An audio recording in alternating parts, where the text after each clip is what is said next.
The night the house stopped breathing, the night Adaisy realized her life had split in two, was quiet too. Quiet for a pastor's house. No prayer bell rang at 5 a.m. No worship song hummed from her mother's room. No knock came on her door to say, "Wake up, my daughter. God loves discipline." Instead, there was only the sound of rain tapping gently on the zinc roof, as if heaven itself was afraid to speak. Adaisy sat on the edge of her bed, her fingers trembling around a small white stick. Two bold red lines stared back at her like an accusation that refused to blink. Pregnant.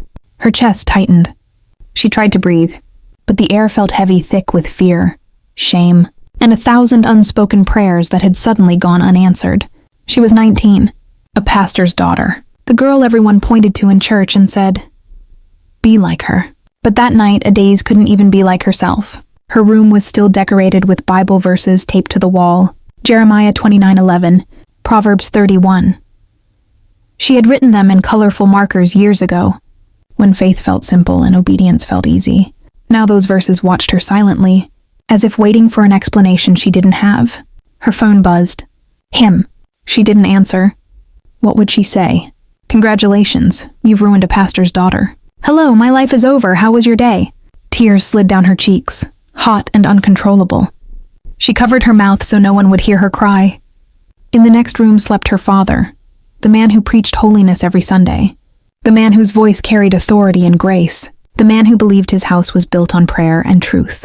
If he knew, if the church knew, her stomach turned, not from morning sickness but from terror. She stood up and walked to the mirror. The girl staring back at her looked the same. Same face, same body, same church girl appearance.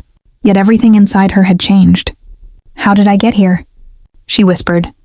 She remembered the first lie she ever told. The first time she skipped evening devotion. The first time she believed love could hide sin. It hadn't happened all at once. It never does. Adaisy slid down to the floor, hugging her knees like a child afraid of the dark. "God," she whispered, her voice breaking, "I'm scared." The rain grew heavier outside, and in that moment, in that silent pastor's house, Adaisy didn't know it yet, but this secret would soon shake everything she loved, expose wounds no one talked about, and force her to make a decision that would haunt her for years. This was only the beginning, because some mistakes don't just change your life, they change generations. To be continued.